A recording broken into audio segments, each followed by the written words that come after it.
it's Bronwen Logan here from Reiki Women Podcasts. And today I have a special guest. She's here for a snapshot, and her name is Daniela Pala, and she is in the UK, up in York. Daniela is a Reiki practitioner and teacher, and she is from My Still Point. So if you're looking for her, that's where you'll find her, My Still Point.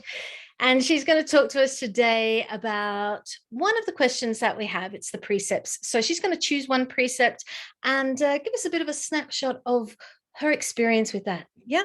Welcome, Daniela. Yeah. Thank you, Bronwen. Thank you. That's lovely to be here.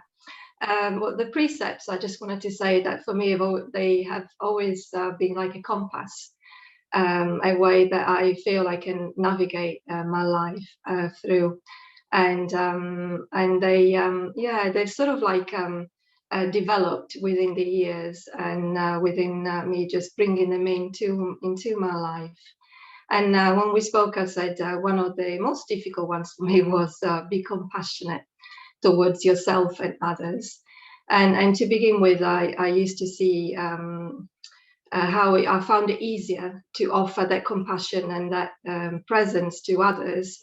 The ability to maybe listen more, to offer that support, and then it wasn't so easy for me to offer that to myself. But I think by more and more bringing, being mindful of the precepts in my life, first of all, I started to realize that they're not, one is not separate from the other. The precepts itself, they interweave. They're interconnected, and they are the foundation of the practice of Reiki, and they come into every other tool within the system of Reiki. And then I started to, because I love words, I started to look at it, be compassionate. So compassionate is having passion for, so having love for, offering kindness. So the being compassionate to yourself and others, first of all, because we're interconnected. So I like to say now 1 + 1 = 1. So there is no two. So if I am compassionate to myself, the more I can be compassionate to others. If I am kind to myself, the more I can be kind to others. So I couldn't just be kind to anyone and not be kind to myself. It really has to ripple out onto me as well. So yes, it's sort of like looking at kindness. Really, for me, it's one of the most important quality that we can nurture and really bring into our lives in every activity. And I realized also that being compassionate, being kind, meant having patience, acceptance, tolerance. All these things are sort of really a huge thing to be able to live my life with presence. And that just also meant then being present to me now, it means like dropping that space of gratitude. So it's like in that space of gratitude where I am one with you, where I am present in listening to you, and not just with my ears, but my whole body, my whole essence. I can drop and connect with you in a way that I wouldn't have been able to do that before. And of course, there's no judgment there. So I am just listening with the whole of myself, and I'm welcoming you just as you are. Ultimately, because it's about being enough, about recognizing that we are enough just as we are, which I think it's where the sort of lack comes from. If I don't feel enough, then I start to judge, then I start to compare, then I'm not kind. I'm not present in my essence, my beautiful light, because I sort of see as always having this, I say beautiful light, is this light that has no beginning or end, that's just so bright. And we can all drop into that if we come in from a space of gratitude or being here in this moment, with you, with whomever I am interacting. So it's sort of like, being just a way of understanding how such simple code of conduct can actually have an immense effect on our lives, how it can guide us. And it was really through when I was pregnant with my daughter, and then after having had her and being a new mom and having to let go of all of these expectations, and learning a lot about myself as a woman, and then as a mother, and as a daughter that was having difficulty, I mentioned, through my mum having Alzheimer's. So I felt like I was losing my mum. I became a new mum, and I sort of like needed to find my purpose again, in a way.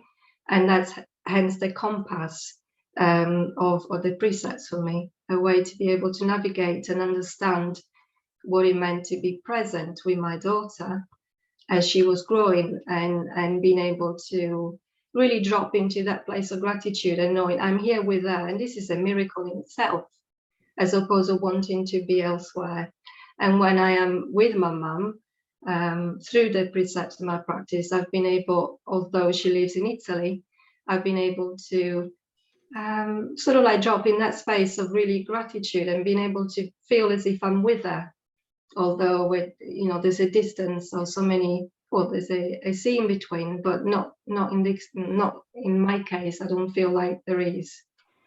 And I think that's through the practice. I know it's through the Reiki practice. So yeah, that's that. Oh, look, I really relate to so much that you say there. You know, I don't know how much you know about me or what I've said to you about myself, but you know, my mum has dementia.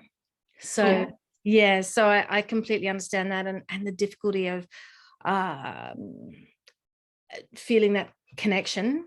And the wonder, though, of, you know, having a child and how much that teaches you, and how you can very clearly, because the child tells you, how they very clearly see whether you are with them in the moment or not. You know, they pull you up and let you know if you're not there with them, right? Yes, right. And something else that I really loved about what you were saying, Anna, you know, when you talk about dropping in, you talk a lot about dropping in. When you were talking about listening, and it made me think of a couple of things. One was, you know, in the olden days when we had telephones and people used to ring us on the landlines. Yes. Well, you know, people used to ring up about, you know, they'd see the Reiki number and they'd ring at all hours, like because they were going through distress or whatever, and looking for some sort of comfort. So, you know, when people would ring, I would just take the phone and I would drop in to this space. And I love you talking about just a listening space, because that's actually what I was doing. But it's so much more than that, isn't it? As you were saying, it just connects through to all these other things. So there is compassion, obviously, and the gratitude of being able to do that, the kindness, and being in a very clear, open space that's not, you know, I'm not putting any of my reactivity of anger or worry or anything like that in it. And I'm just being there for that person. And the things that, you know, people would say that, you know, they would feel so much better just from talking for a couple of minutes, even because there's someone, they feel that person is just slipping into that space with them and being there whole in that space and sharing space with them. So I thought that was always very interesting, because the phone, you would think, you know, we're not really there together, but we are there together. And it was a really good example in many ways of distance healing, if you like, you know, that thing of us sharing that space. And also when I think of Reiki treatments, the way I describe Reiki treatments is sharing. And I think that's sort of what you're talking about, you know, that thing of listening is just, you said you don't listen just with your ears. So it is that just dropping into this space and just opening ourselves up and just sharing and allowing that beautiful open space to be together in, and really being in that moment. And it is all initiated, as you say, through compassion. Yes, totally. Yeah. Yeah, it's by being in that space of just it sounds love, but love is it's a very big thing, isn't it? Yeah. And I think we don't see love generally for ourselves. We see it more as being in love with someone or offering love, being in love with our children. But it's actually, I think I realize what it means more to offer love to myself. Yeah, it's a beautiful feeling to have that I can also love myself in that way, with that presence, without clinging or attachment and say or conditions. It's just I love myself as I am, the whole of it, and it's quite a nice feeling, because generally there's been more like a condition to judge about this not being right, this not looking right. yeah. I think it's just like how in society how we are. But yeah, so it's and I think I've really I feel really grateful for having had my daughter being able to impart so many teachings, and my mum still, even although she speaks very little and is mostly asleep, there's still teachings there. It's just about paying attention, and I think we are so disattented, we just are distracted by so much. And I find that when I was last in Sardinia last November, I would just sit by her and watch her, and I felt like she was communicating, although like with the speech can be a bit all over the place to others. I used to say to others that were there, oh, I don't really understand what she says, and I said, but you need to listen. You need to just like really be in her space, and Yeah. when I dropped with that, I felt so blessed. I felt like there was such a gratitude, because although it would make no sense to others, I could actually understand the conversation because I know her, and I knew she was going through certain memories, and you would just say one word and it would click something for me, and then I could just put all the other words together to understand. And it was just sometimes it doesn't really matter. I say it doesn't matter if she doesn't say if the words makes no sense. I understand her.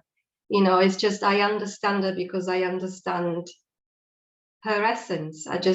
Because there's only love there. There is no judgment. There is no anger. There is because of what she has, and there's none of it, because it's then I'm not present with her. I'm missing out on being with her if I start to worry or think about what will happen next and so on. I'm missing out on the preciousness of that moment.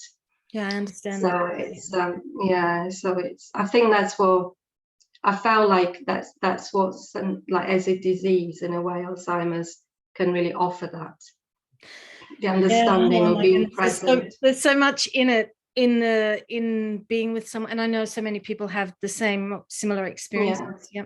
And there is so much that we could discuss about that, really, isn't there? Yeah, sure. Yeah. I mean, when I see my mum, I know so much of what you're saying, and my mum can't speak either, but she does say a few words, and they don't generally relate to anything that's going on. Yeah, she doesn't really say whole sentences or anything, but she's done this more than once, and it's the most wonderful thing. When she sees me, I know she knows my energy. She can't remember my name. She mightn't remember I'm her daughter, but she knows who I am. Yeah. Yeah.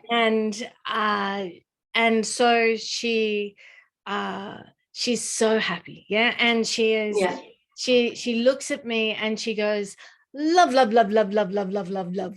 Oh, gosh, it's so beautiful. yes. Because she can't say the sentences. She doesn't, and all the details. Who cares? Yes, exactly. We don't need that. I remember one thing that I read when my mum was first going into this part of her life, and it was, don't ever tell her she's wrong. Don't ever say, no, that's not right, because this is my reality. That's her reality, right? Yeah. There's no point in me putting my reality onto her.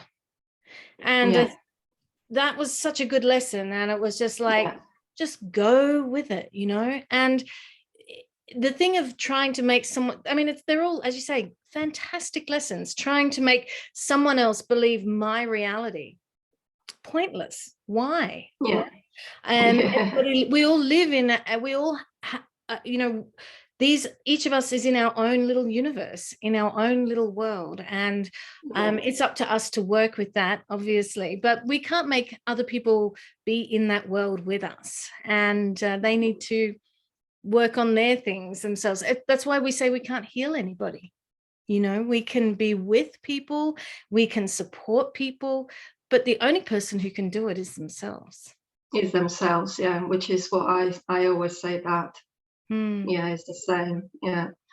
It's I think healing happens with intention as well, doesn't it? So it's just and healing is again, you know, with compassion, it's about like remembering our wholeness. It's just like we're not pieces, we are just one. Like it's how we see sometimes the fragmentation of things, but we are really whole as we are. And we are all whole in different shapes, but we're all whole as we are. And we're whole whether we've got dementia or not. Yes, totally. Right? Yeah, totally, completely. Yeah, yeah. Daniela, that was beautiful. Thank you so much for sharing today with me. Thank you. My pleasure. It's been really lovely. Yeah, you know, in the future, maybe we have another discussion about dementia. You know, maybe there's some other people out there who practice the system of Reiki and have similar experiences to our own. It'd be really lovely to, you know, get together and have a chat. Definitely. Really lovely to meet you. Really, really nice. Yeah. All right. Well, thank you so much. Okay, thank you. Yep. Okay, yeah. Bye. See you later. Bye-bye.